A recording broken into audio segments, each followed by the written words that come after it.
लूकॉस अध्याय 14। एक अवसर पर जब मसीह यीशु शब्बात पर फरीसियों के नायकों में से एक के घर भोजन करने गए, वे सभी उन्हें उत्सुकता पूर्वक देख रहे थे।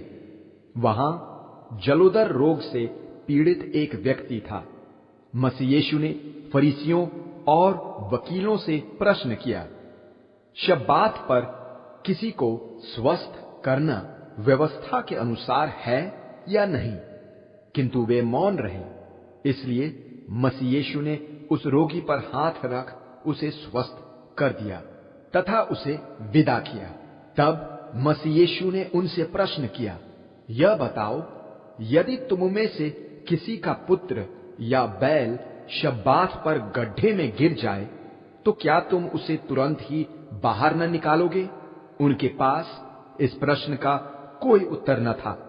जब मसीह यीशु ने यह देखा कि आमंत्रित व्यक्ति अपने लिए किस प्रकार प्रधान आसन चुन लेते हैं, मसीह यीशु ने उन्हें यह विचार दिया, जब भी कोई तुम्हें विवाह के उत्सव में आमंत्रित करे, तुम अपने लिए आदर योग्य आसन न चुनना।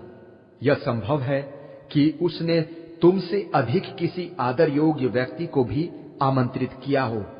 तब वह व्यक्ति जिसने तुम्हें और उसे दोनों ही को आमंत्रित किया है, आकर तुमसे कहे, तुम यह आसन इन्हें दे दो। तब लज्जित हो तुम्हें वह आसन छोड़कर सबसे पीछे के आसन पर बैठना पड़े। किंतु जब तुम्हें कहीं आमंत्रित किया जाए, जाकर सबसे साधारण आसन पर बैठ जाओ, जिससे कि जब जिसने तुम्हें आमंत्रित किया है तुम्हारे पास आए तो यह कहे, मेरे मित्र, उठो और उस ऊंचे आसन पर बैठो।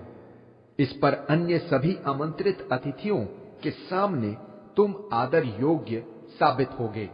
हर एक जो स्वयं को बड़ा बनाता है, छोटा बना दिया जाएगा, तथा जो स्वयं को छोटा बना देता है, बड़ा किया जाएगा।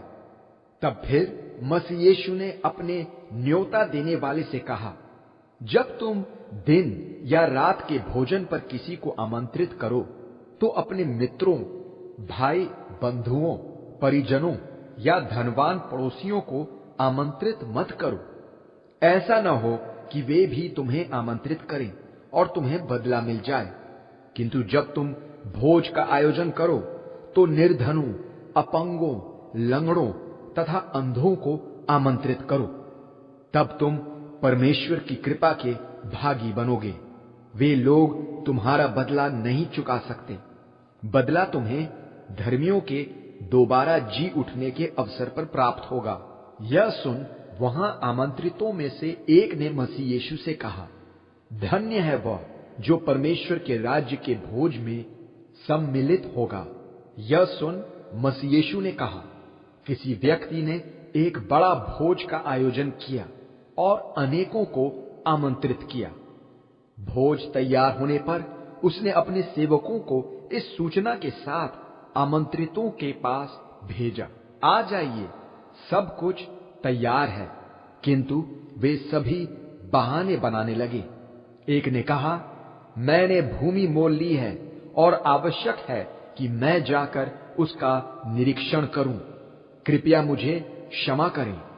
दूसरे ने कहा, मैंने अभी अभी 5 जोड़े बैल मोल लिए हैं और मैं उन्हें परखने के लिए बस निकल ही रहा हूं, कृपया मुझे क्षमा करें। एक और अन्य ने कहा, अभी इसी समय मेरा विवाह हुआ है, इसलिए मेरा आना संभव नहीं।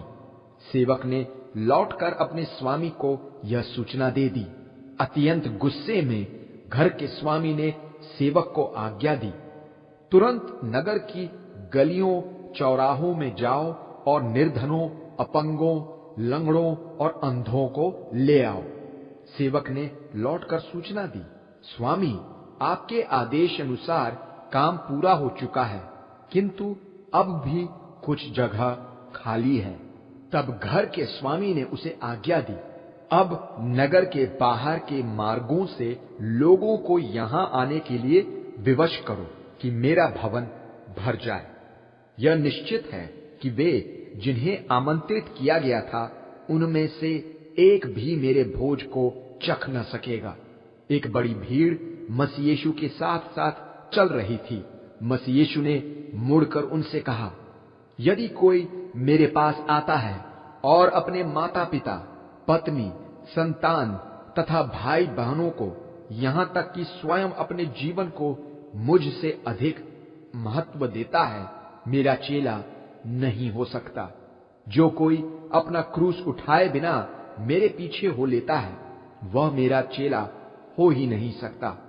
तुम में ऐसा कौन है जो भवन निर्माण करना चाहे और पहले बैठकर खर्च का अनुमान न करे कि उसके पास निर्माण काम पूरा करने के लिए पर्याप्त राशि है भी या नहीं? अन्यथा यदि वह नींव डाल ले और काम पूरा न कर पाए तो देखने वालों के ठट्ठों का कारण बन जाएगा। देखो देखो, इसने काम प्रारंभ तो कर दिया किंतु अब समाप्त नहीं कर पा रहा। या ऐसा कौन राजा होगा जो दूसरे पर आक्रमण करने के पहले यह विचार न करेगा कि वह अपने 10,000 सैनिकों के साथ अपने विरुद्ध 20,000 की सेना से टक्कर लेने में समर्थ है भी या नहीं? यदि नहीं, तो जब शत्रु सेना दूर ही है, वह अपने दूतों को भेजकर उसके सामने शांति प्रस्ताव रखेगा। इसी प्रकार तुम में से कोई भी मेरा चेला नहीं हो सकता यदि वह अपना सब कुछ त्याग न कर दे। नमक उत्तम है, किंतु यदि नमक ही स्वादहीन हो जाए तो किस वस्तु से उसका स्वाद लौटाया जा सकेगा? तब वह न तो भूमि के लिए किसी उपयोग का रह जाता है और न खाद के रूप में किसी उपयोग का। उसे फेंक दिया जाता है। जिसके सुनने के कान हो वह सुन ले।